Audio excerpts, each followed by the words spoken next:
Alrighty. Just setting this up for the first time, so no idea how well this is gonna work. So we're just gonna play it by ear.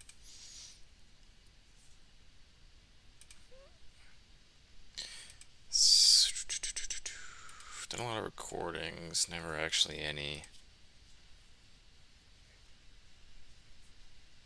streams. See how this goes.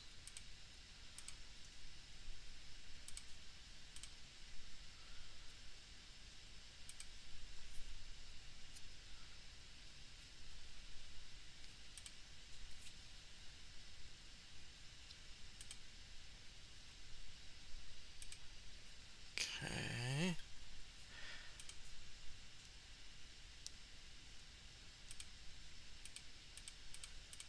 Oh my gosh, why won't this let me do literally anything else?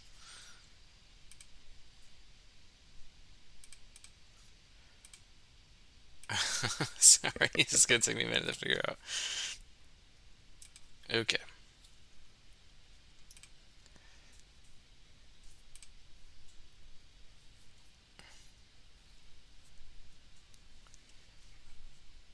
Alrighty.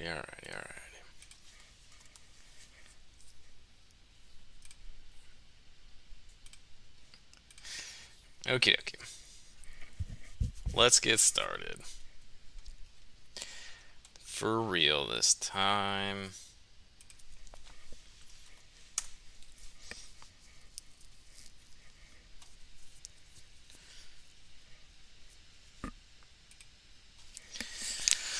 Probably just hang out a few moments since I just posted the link and we'll see what happens. I'll probably wait 2-3 minutes. So, yeah, I'm probably just gonna wait a few moments just to see what happens here since I just opened up the stream, but yeah.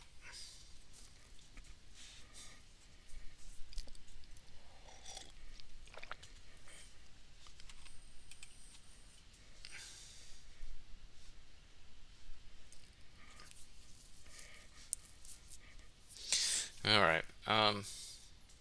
I'll just go ahead. This is the list I'm gonna be playing. This is what I played at Dreamhack. So I've got um, the main change here is I've got two lockdowns in the main, and by doing that, chain becomes worse. So I've pulled out one chain. I've got two get lost, so I'm still on 9 single target removable, which is still pretty decent overall. Um, and then I have the two lockdowns here as well. So I mean, it should be pretty good to handle all these aggro decks with Copter and the like.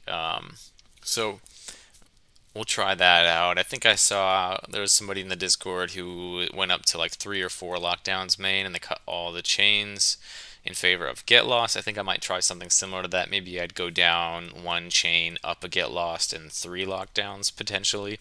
I don't think cutting all the chains is potentially a good solution. It's still a really good removal spell. It's 1 mana. It is kind of awkward, and it relies on ETBs and all that. And it gets Get Lost is actually proven to be better than I thought it would be. The Explorer is actually really nice. Doesn't matter if you're playing like a control deck or things like that to a degree. I mean, they have obviously threats and stuff they can explore on, but it being the difference of sorcery speed versus instant speed is the thing that makes Get Lost like that much better versus Chain, though Chain is half the mana, so it's a big deal. Otherwise, a lot of this is what I've talked about myself personally playing in the past. I've got Naya color focus mostly, so I've got 3 bitter unions here. This used to be 4, and I swapped one of the bitter unions for Amalia's presence. I just felt like I didn't always having the discard to draw was always a little bit awkward, so I just replaced that with what I thought the next best single draw in these colors was, and that would be presence, since I already have the 4 beanstalk. I'm also playing 2 dogs here because, well, personally, I think the dog is in a decent spot right now. There is a lot of aggro in like red, black, and Phoenix, so the dog does eat a lot of removal, and that can be awkward. But in other aggro decks, the dog is really, really important. Things like Convoke and the like, because it is a 2 mana cantrip, lets you cantrip like you normally would. And then you just go ahead and have a blocker as well, so I can block while I'm waiting to develop. It's also just a way against control to turn these useless chains into actual card draw. You just play a chains. You're essentially cycling it at end turn. You play it, sack it, get a Spirit of Companion, you draw, and then you could pot up to another thing later on. The dogs being enchantments are also really important as well. I could see maybe just in a version where you were playing more lockdowns or something like that, you would probably get rid of one or two of the dogs, and then start bringing in some of these other 2 mana draw spells instead, because it gets a little more awkward if you're trying to lock down a lot. In terms of 3 drops, I have all my Fables. I've got the 2 lockdowns that we were talking about. I have Skyclave, Deputy, and Kutsil, which I think is relatively stock now. I still have seen some of us who aren't running Kutsil at all. On top of that, I'm running Redain. I feel like Redain, I've talked about this before, is just better live in more matchups than like a main board Archon or Phyrexian Censer would be. It's good against aggro. It's good against red black because you play the backside, can't makes the targeting stuff a little awkward and the damage awkward. It's good against control because it's good against combo. So I just like that it's a quote unquote silver bullet that's live more often than say a Censer or something. So if I draw into it naturally, I'm like not always upset game one. Tranquil Throwback I like as just secondary grave hate and removal. I'm playing this instead of a Knight of Autumn. I just feel, I guess maybe with Copter now, it's probably more things I do actually want to be destroying for no mana, off an Enigmatic, but just having that extra grave hate is a big deal, especially with Phoenix being one of the top decks. Having 2 main board grave hate pieces, is nice to have. I know it's a matchup that's already relatively fine for us pre-board, but they're getting a little bit faster, more aggressive, more counter spells, so we kind of have to attack it in multiple different ways, especially with how popular it is. This also just lets you gain life. It lets you obviously destroy target's artifacts and enchantment. You can do this. It's great under our fires. This is just a multifaceted card for me. I know some people still prefer Knight over Throwback. I really like the Throwback in my play experience, so that's what I play. And then I'm playing a pair of Wandering Minds instead of Moonblessed Clerics. I've talked about these before. If you're curious, I can link to something. Especially with Get Lost main board and all these, counters and whatnot in the sideboard, things that aren't enchantments, Wandering Mind is a big deal to have because it finds you those sideboard cards and those Get Lost cards pre or post board, and whereas Moonbless would not. And Wandering Mind is really great in multiples. It's really great when you blink it because you're just basically drawing a card every time. You get to look, draw a card. Moonbless Cleric doesn't do that for you. If you have multiple Moonbless, if you blink it, it's actively bad because you only have 1 tutor. Whatever the last one was, that's the one that happens. I'm down to 3 fires just because this is like, I don't know. Maybe some would consider this wrong. I don't necessarily. I was looking at my sideboard guide that I made for Dreamhack and just for other tournaments that I've done, and I saw that in a large majority of my matches I was siding out of fires, and so at least 1 fire, sometimes 2, and so more often than not I was pulling out of fires post board, and so I just went, okay, well, what's a card that I'm bringing in often? Usually board wipes, I'm bringing those in, so that's where one of these lockdowns came from spot-wise, the other one being the chain. So I pulled in that in its place, and the 3 fires I haven't really noticed the lack of the 4th fire. It's nice. I mean, you little consistency on the 5-drop somewhat, but that's not terrible because we have the beanstalks and whatnot to kind of draw us into all these things. I've also been playing for Enigmatic, of course. I'm playing Heliod. I just think Heliod's good. It's another enchantment again to go up into a 5. And I'm also playing Siege Rhino. It's been really good with the prevalence of aggro decks, and it just is a big clock. It's won me a lot of games. Control, aggro, the like. Just 6-point life swing is actually kind of a big deal, and it's a really big body to boot. In terms of the 5s, I think for the most part, these are relatively standard. Elish Norn, Kenrith, and Tolzamir. Those are pretty certain I'm standard at this point. I'm still playing Cavalier Dawn. I still like the card. It's good against a lot of different matchups, and it also just makes a good amount of bodies. If we're against like aggro or something, I can destroy one of my own things. I got two things. I mean, yeah, you could also Tolzmir in that spot. It really just depends, right? It depends on what's going on, whether you cast your Tolzmir. Anyways, I still think Cav's good enough. I'm playing it for now. Eventually, maybe I might need to change it now that mono green is not as prevalent, but we'll see. In my sevens, I have Titan of Industry. I think you cannot play this deck without a Titan of Industry. I think it's just one of the best 7 drops. It's very versatile, does a lot of different things, a lot of different matchups. Also playing Atraxa. Atraxa is sometimes just an I win button against aggro, so draws you an insane amount of cards, it's good into control, all those things. Same with Coma. Coma is just kind of like a really hard to answer threat for a lot of control decks. Really good against Greasefang, and really good against various things like Convoke and the like. It's really good against boats. So it's pretty multifaceted there. Obviously, you can't copy Atraxa and Coma with the Fables, or the Glass Pool, but that's not a huge deal, I don't think. I like Coma better than Agent of Treachery. I just prefer having an uncounterable threat and things that actually impact the board more than Agent does. There's not as much stuff that I really care to steal anymore nowadays, so I think Coma is better. And I like having 3/7 drops. I think it's just helps you close the door. Once we get into a grindy game state, having the third 7 drop is very noticeable. So I like that a lot. In the side, I have 2 Rest in Peace, which brings me up to a total of 4 pieces of Grave Hate, which I think is the correct number for any Grave deck. You want about 4 pieces in main and side combined. 3 Rending Volleys for all the aggro decks. Spirits is somewhat on the up, not really. Mostly for against like Mono White and Convoke and things like that, even though Mono White is also seeing less play. I could see dropping this down some. This is also really good into Greasefang and Amalia now, so that's a reason I would lean to keep it. So do with that what you will. I have a third lockdown on the side for again more aggro decks and a Supreme Verdict just as a hard answer to these things. Supreme Verdict's also a good answer against opposing Elish Norns if for some reason an opponent drops that. It's also just good into things that are obviously greater than 2 CMC. There are some like Coco decks, Angel decks, if those, Angels is seeing a little bit more play again. Things like that, Verdict is really good into. I've got 2 Disputes just because Dispute is a really good tempo play.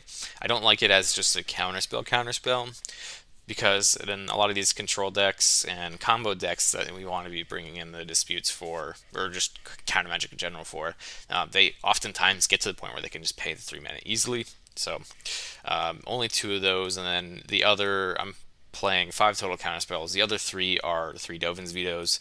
Very good against control. Very good against combo, specifically Lotus Field.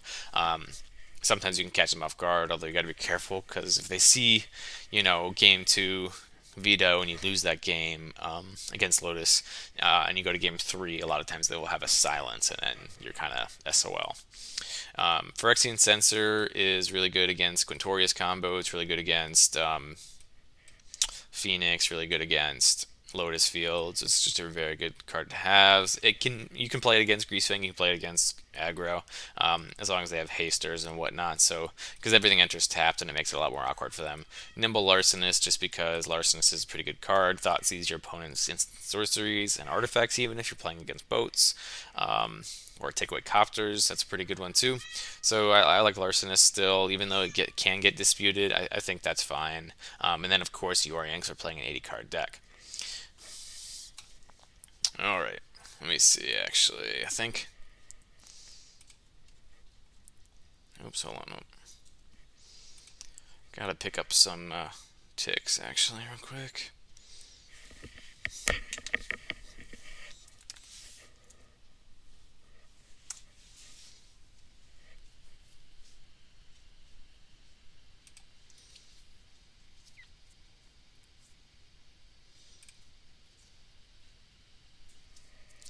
Pretty certain, yeah, 1 second, let me check. Yeah, I think I spent them all. Alright, cool.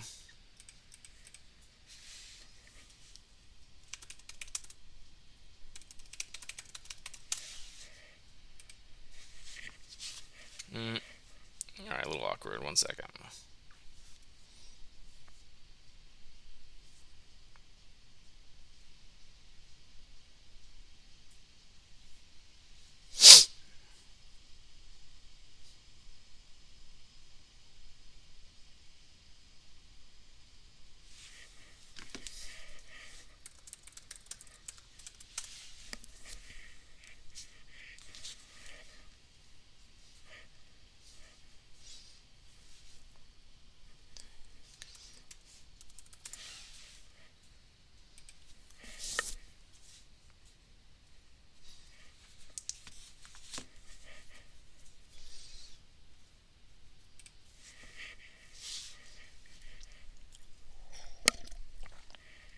Alrighty.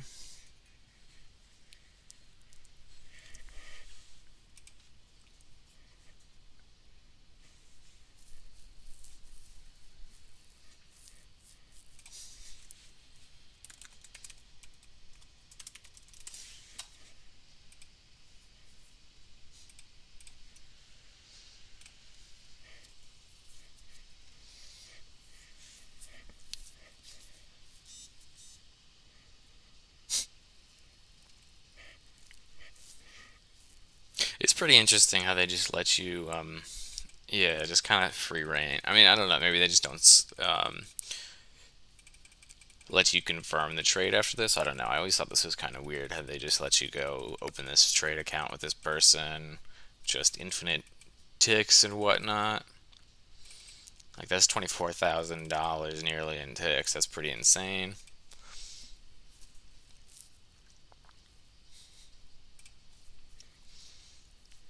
Alrighty.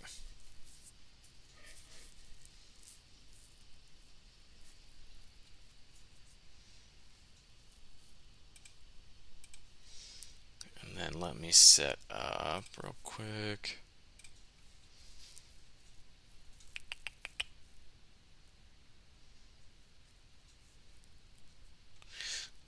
Yeah, sorry if this is a little awkward at first. This is my first actual stream. All the other stuff was recorded content. A lot easier to do. So it'll be a little bit awkward at first, but should be fine. And I got my little kitty cat over here yelling at me.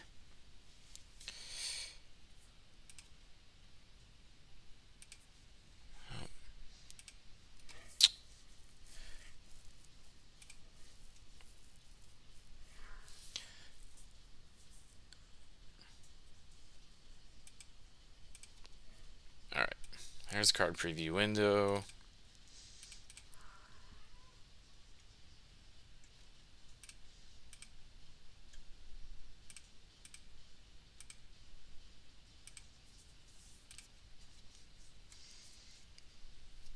Alrighty, cool.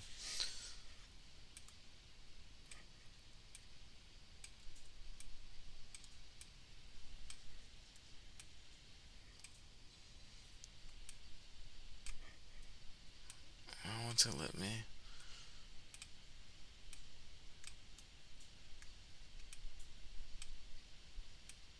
There we go. I guess I gotta do it this way.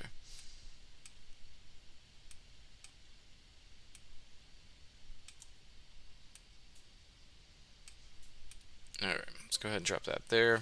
Little card preview window. Alright, let's go ahead and start up a league.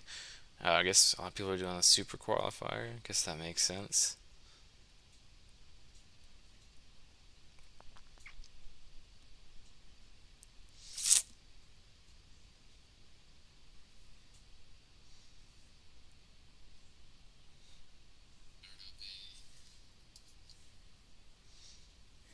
Alright, well, let's see.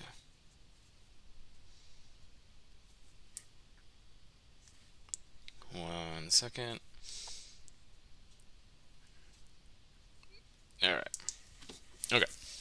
Let's just go ahead and start up a league here and hope we find some opponents, even though people are out here doing this super qualifier.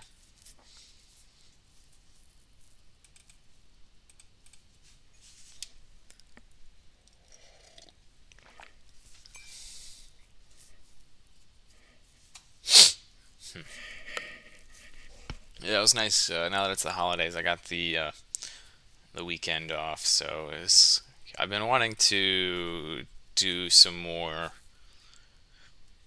content just in general. That was kind of like my original goal was to start doing enigmatic content since there's just not really much out there. Um, what I kept running into is I just kept running out of time. Uh, really busy with work, especially in this time of year. It gets insane. So I just been working late and all that. Haven't really had time to go through and do content. I've had like random one-off videos here and there, and I'm gonna try to do some more stuff during the break now, and then hopefully get back up to some, I don't know, a little bit more consistent, or maybe every couple weeks type of thing. I have every other Friday off just with my work schedule, so the goal was to try to do stuff during then. So hopefully we'll get to do some of that more often. That'd be nice. I really, my problem when I first started playing Enigmatic was that there was next to nobody who had content. I mean, there's like some random videos here and there with like Doomwake and Saffron Olive, but both of them play what I would consider pretty ridiculous versions of the deck, and they aren't very good. Well, I mean, Enigmatic is just a good enough thing that you can just stumble into wins a lot. So, I mean, there's that also. So 2 mana confluence is kind of awkward. We have a decent amount of card draw here. We can go Otawara turn 2 companion and potentially Valakut Awakening some stuff on turn 3. So because of that, I'll just try it out. We have Wandering Mind to find us stuff as well. We have a lot of good draws from here, and hopefully we find non-confluence lands. And I still play Confluence, and I know a lot of people don't like it. And in a way, I would consider it a crutch for me. It's less relevant now that Callous Blood Mage is no longer in the format. Okay, we're playing against Amalia combo. Now that Callous Blood Mage is out of the format, or it's not, but it's now that I don't need it, right? Anyways, I still like that it's untapped of any color. That's a big deal to me still. Okay, let's see what they do here. Wild Growth. Okay. Well, they're in a pretty good spot now, of course. So,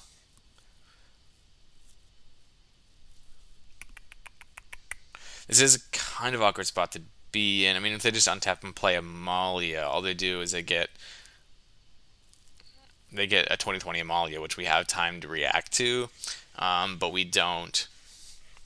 We don't die right away because they can't convoke it out right now. So and they can't ranks it out. So let's just see what they do.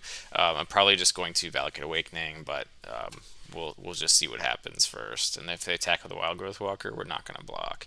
So their plan, it looks like, is to cord the Amalia in at some point here.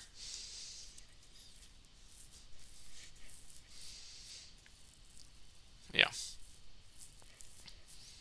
They don't have any way to gain life right away. Looks like they're going to do that first. They're going to cord the Amalia. Oh, they're going to Coco. Okay, interesting. They have to find exactly Prosperous Innkeeper and Amalia. And they find just Wild Growth Walker. That's really good. Alright, so I'm going to put back Kenrith Spar Frill back and hold on to the Wandering Mind. Draw 4. Okay. Nothing too interesting here. So, and obviously this is the one case where having double confluence really sucks, of course. So let's go ahead and Wandering Mind and see if this changes my decision at all. So they can't Amalia us next turn still because they didn't find it off the Coco. They can't cord into it in my end step, and they also can't haste the Amalia. So if they go ahead and play Amalia on their next turn, like Innkeeper plus Amalia, then again they just wipe their own board. They have a 20/20, but then nothing else. And so knowing that, I mean, probably getting removal is my best option here. So Yeah, I will then go ahead and play Jetmir, say go.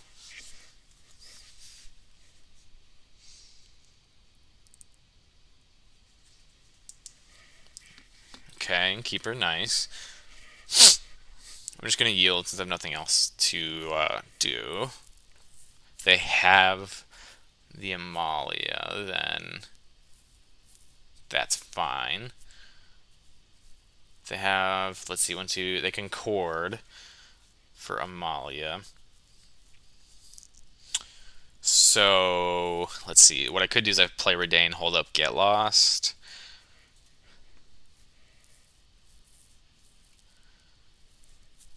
That puts me down like 5 life though, so that's quite a bit. Not a huge fan of that. 7 if I shock. So let's go Redain just to force the action, I guess. They may let me. They may be yielding until end step possibly. So now they can't chord. Since this is gonna die anyways if Amalia happens, let's just get in for 2, see if they want to block with their goose. I doubt they do. And they may try to go to chord and realize that they can't do it. Okay. So they need 1, 2, 3, 4, 5, 6, 7, 8. So they should be able to chord for Amalia now.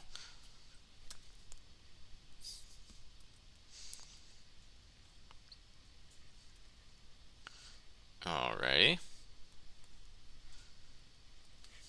That's an insanely good draw. That's an insanely good draw. Let's go ahead and attack with everything. Well, let's just attack with the top bottom 2 here.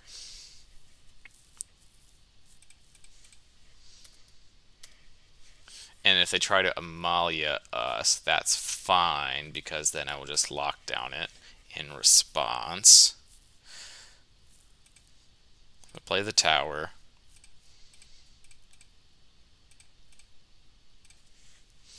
Lockdown. And even if they go to Amalia here, that still is really bad for them. And then we'll say go. We've got protection, and I think it'll be very difficult for them unless they have Beseiju. Okay. Yes. Let's just go ahead and get basic planes so I can stop taking life here.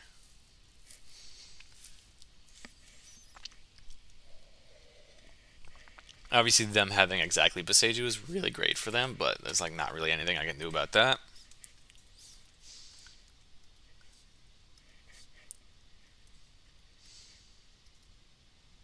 And then we get to draw a card, which is nice. Maybe binding would be great. Okay. Well, if they don't do anything, I guess I can cycle that. Okay, play Razorwitch Thicket. That's fine by me. Probably try to cast an Enigmatic this turn. Play the Jetmir. So if I do Enigmatic, sack the Spirited Companion.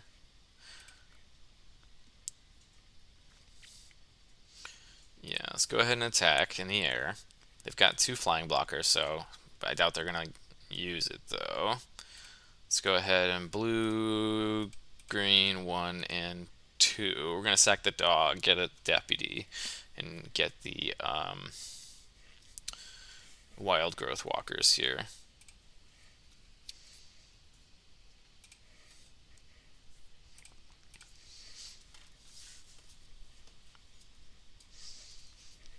Alrighty.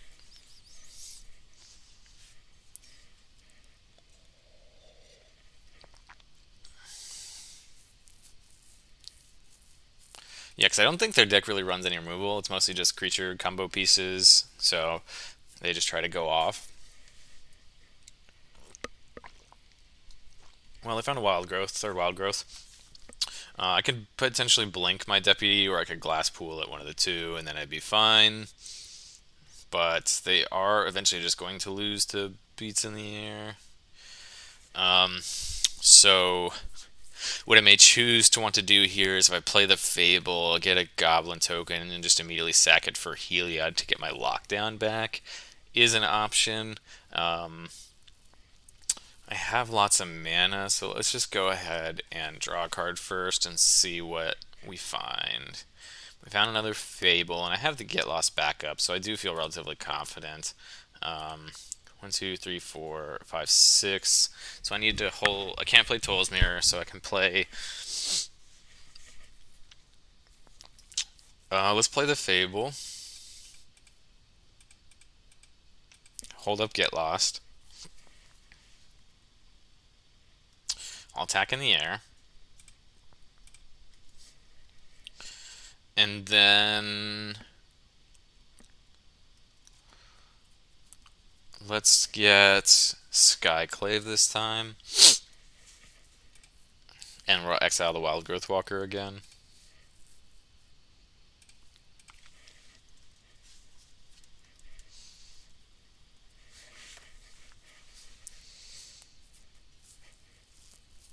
Alright, there we go. Nice. So against Amalia, I want the third lockdown. I want Verdict. I want 3 Rending Volleys. I could see an argument for Rest in Peace. I mean, for the return to ranks. I just don't know if it matters enough. I could also see an argument for Larcenist to target their return to the ranks, their Cocos, and their chords. I don't know about that one. So I think Redain's definitely cuttable. It was okay there, but we don't really know, right, if it was okay there because we only saw the one Coco. I think in the same vein, Flanker's probably not relevant here as well, because yeah, they have the return to ranks, but I don't think that is really the axis we want to be fighting on. I'm going to cut a fires, a singular one, because I'm bringing in 3 volleys, so the only on my turn is a little more awkward. Let's see. I want just more removal in general, so Cav is good to keep in case it's something I top deck against a non-hasty Amalia. Coma is really good against Amalia as well because it can stay alive, it can do all of that. We need to cut 2 more cards here. Frillback may be decent. Again, it's another piece of Grave Hate, but Artifact Enchantment Hate, they don't really run anything that matters there. And I'll go ahead and probably cut a dog because it's a little bit awkward against the, blow up all your creatures thing. Oh my god, make this a little bit smaller actually. Okay. On the draw. This would be a reasonable hand if I had more than just the Raffine's Tower, because I have the bidders into the 2 Fables and the lockdown plus Enigmatic, but because I only have 1 land, I'm not going to keep that. This one has an idea of what it wants to be doing, but we have to hope to get really, really lucky and not get Amalia'd. They could potentially Amalia turn, turn 3, I think, best case, or turn 4? Turn 3, yeah, because you go Innkeeper on 2, then you have 4 mana, you go Amalia, Wild Growth Walker into Amalia, and then they would attack on turn 4. We could hope to draw well, so I'll put back the Beseju. We'll try it out. We'll go Ketria into Sun Petal probably here. Shapers is really good against this. That's an insanely good draw. Even though they'll get to draw a card off of it with this Shaper Sanctuary, that's certainly better than losing the game. If they have Innkeeper here, I imagine. Oh, they just have Amalia outright. That's nice. So Yeah, if they have Innkeeper into Wild Growth Walker, we lose. So I'm not going to play this Beanstalk. I am just going to play this Sun Petal and say pass. And then I want to make them um, show me spells. I want them to commit to it. You could also go Lunark plus Wild Growth Walker.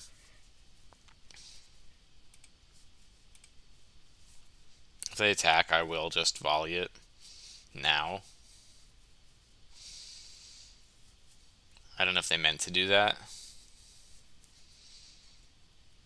Given the huge pause here, I think they did not mean to enter combat. But I will just hold on to this for now, and I'll take 2, actually. This way I have... Because if they have second Amalia in hand, then spending it now is worse. So we'll go ahead and Beanstalk. Okay. Still drawing lands, so we get to definitely go Fires Enigmatic next turn. And then we find Elish Norn. They don't have any food yet, and they can't get any more food if they cast it after the Elish Norn comes down because it stops the ETBs. I'm going to continue just taking... Well, I guess taking nothing turns out.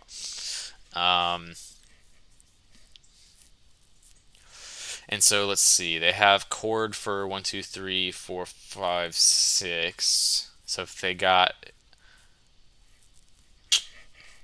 Well, that is kind of awkward. So they could cord into Wild Growth Walker in response to me doing all of the things. So because of that, it is a little bit awkward for me to just kind of go shields down. So if they had done anything else, if they had attacked with the Amalias, if they had played things out, it probably would have been fine to go ahead and do that line I was talking about. I'm going to go ahead and just shock in the Sacred Foundry. So I have more white available to me. I'm going to pay 3 to put Yorion in my hand, and then I'm going to pass it back holding up this volley for whenever they go for this cord here.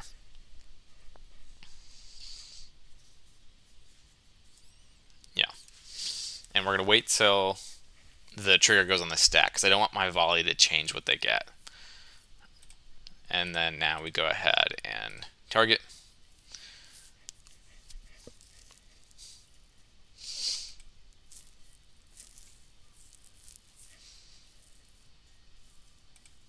We're not going to pay the ward because it can't be countered, so... And then we'll be shields down for a turn. And I do it in response to the Innkeeper trigger because I don't want them to get the free Explore information. So if they have a second Amalia here, though, or another cord, we will lose next turn because I don't have a way to haste it. So there's that. But we should be able to deal with the subsequent one since they don't have haste right now. It looks like they do have an Amalia. Or Skyclave, I guess, target my Beanstalk. That's reasonable, I guess.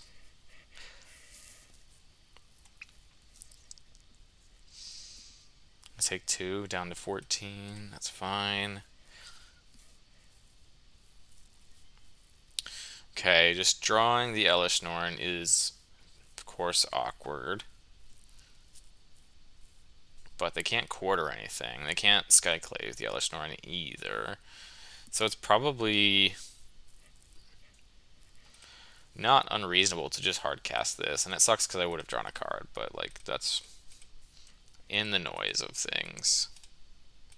But so they don't have any food on the field, so they can't get more food. They can't gain life with the Prosperous Innkeeper, so they should be relatively locked down for now. I don't know if they have removal for an Elish Norn. I guess they do. Turns out they do. Of course. Speak it into existence, right? Alright. Let's go ahead. So if I go